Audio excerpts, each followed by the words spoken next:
I think the president's tweets speak for themselves. I think the tweet speaks for itself. I don't think sometimes you don't have to read too much into it. He's simply stated a fact. The tweet speaks for itself. I'm moving on. I think what I just said speaks for itself. White House Press Secretary's tactic over the past few months when asked to defend a questionable Trump tweet. So I'm wondering what his explanation is going to be this morning from the odd tweet that the president put out last night, because apparently it speaks for itself. So, guys, let's not get ahead of our skis now. We're not getting ahead of our skis, but Covfefe, if you watch any of the Star Wars movies, and Nick is a big fan, you go, it's Rogue One, you know, right after Rogue One, remember? Actually, it was like a Spanish soft drink company. It's down now, if you can believe it, but it was up for, what, a good 6 hours, So 5 he actually hours? posted at midnight. Would he fall asleep? I think he fell asleep in the middle of it. Pajamas? It happened.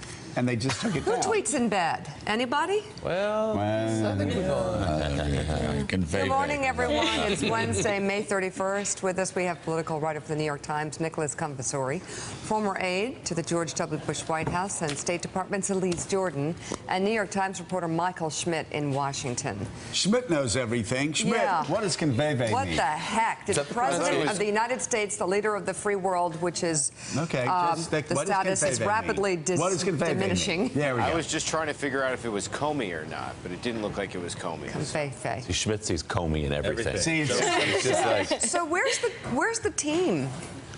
That is kind of funny. Nobody has access to put that down. A problem like a mistaken tweet where the president might, like, what if he said something really uncouth? Or what if he said something really dangerous? Would it just sit up there for 5 hours? Mike? Nobody to protect him? At what point do you wake up the president, you know, to tell him about an awful thing that's happened or to tell him to fix or delete a tweet? Apparently, this was not at that level as it still stands. So I guess we have to wonder. This is not, Willie, the 3 a.m. call. No, Mr. President. That's the one we had in mind. One thing it does prove, though, is that Donald Trump is writing his own tweets. I mean, which Yes, it does. you would think that there'd be some sort of a vetting process, and they'd get together and what should the message be, how would think you about say every it. word. But that's somebody lying in bed, tweeting and hopefully falling asleep. Could have been worse, right? I have decided to launch the right. Yeah. But you know, after this trip, we hear talk, all the tweets are going to start being vetted by legal counsel. Right. That is clearly not happening. Well, unless he has a lawyer in his bed at 12:04 at night or the morning. The Wall Street Journal reported that the president's team is meeting this week to discuss new communication strategies. They may want to meet quickly. Quote, one major change under consideration would see the president's social media posts vetted by a team of lawyers who would decide if any needed to be adjusted or curtailed. The idea, one of Trump's advisors told the paper, is to create a system so that tweets, quote, don't go from the president's mind out to the universe. And more potential risks President Trump is taking in his communications. A new report alleges he has asked world leaders to bypass diplomatic protocol and call his cell phone. The Associated Press reports that Trump has been handing out a cell phone number to world leaders and urging them to call him directly. Former and current U.S. officials tell the AP that Trump has extended the offer to the leaders of Canada and Mexico. The officials say only Canadian Prime Minister Justin Trudeau has taken him up on it so far. Neither the White House nor Trudeau's office responded to the AP's requests for comments. The report also sources a French official who claims that Trump exchanged numbers with French President Emmanuel Macron when the two spoke following Macron's election during his win. Yeah, so you know, the problem, Willie, is, you know, again, a random tweet, not a lot of harm done with that, other than the fact the president just returned from Europe. And he's been seen as erratic, unstable, undisciplined. Some have said a laughingstock for how he behaved. And yes, this errant tweet, not a big problem, except for the fact that I mean, how many people does he have following? 30 million? Yeah. And across Europe, there were people in Europe awake for the last 5 hours going, okay, what does this mean? It does matter when you're president of the United States. It doesn't matter if you're a congressman or a senator or even an ambassador. But when you're president of the United States and seen as erratic in the first place, it just causes more concerns. Well, I think it should go without saying that the tweets are vetted. It shouldn't be a news story this morning that the White House is now going to vet the message that comes. Revolutionary idea. Right, that it comes out of the Oval Office. I mean, this is the messaging for the president. I understand it's his private Twitter account, but no one makes that distinction. He's the president of the United States. And so I agree. I don't think this is a big deal. It's sort of a side story, this tweet this morning. But the idea that the things that he's saying and putting out there are not run through some kind of a system, and at least strategically, they should want to have a message that's consistent and not just be his whims as he lies in bed. And this is something he's proud of, though. He tweeted, you know, people critique my tweets and my use of social media, but I am talking directly to the people right after the trip. So it makes me think that this is just advisors talking, and they want to limit him from social media, but he really is not feeling it. Which therein lies, Nick, part of the problem.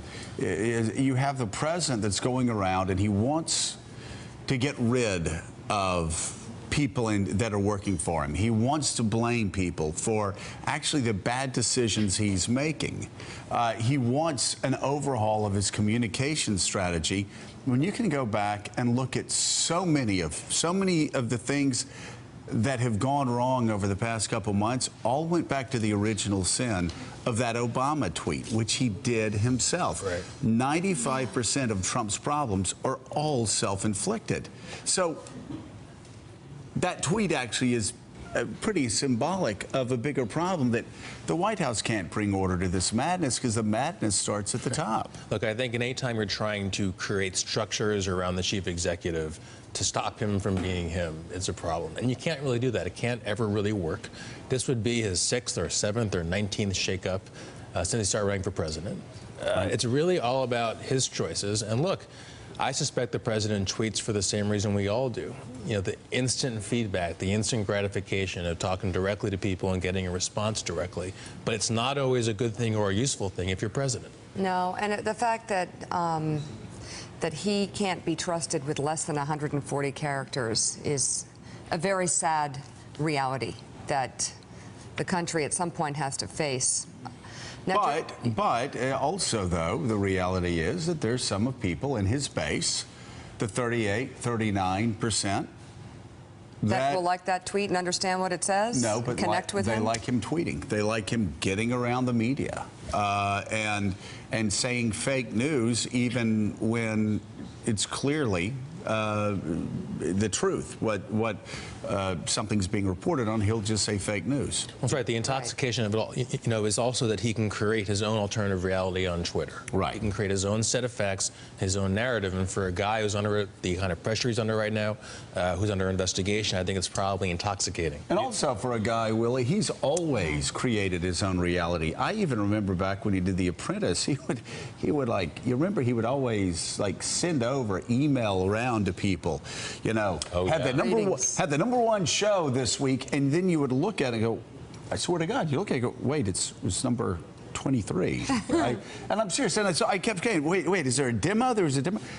He created his own reality, and that's what he does now with Twitter. Yeah, no, he creates a world in which he puts out a statement. That's the basis for how we're going to discuss this. This is the fact as you should believe it, when in fact it's not, and that's our job to suss through that. What he did show over the last week or week and a half on his trip abroad was that he could actually, on Twitter anyway, keep a message. You know, he wasn't tweeting randomly while he was on that trip. He was tweeting about meetings he had. He was tweeting about things he'd done on the trip. And the minute he got back on U.S. soil, he went back to tweeting the way he did before. So there is some mechanism, some system by which someone can sit at his side and say, here's the message of the day, tweet that out. But apparently it doesn't translate. But Michael Schmidt, it seems, again, there have been some profiles over the past couple days suggesting that Donald Trump is increasingly isolated, upset, insulated, upset, realizing that this job is not the job for him.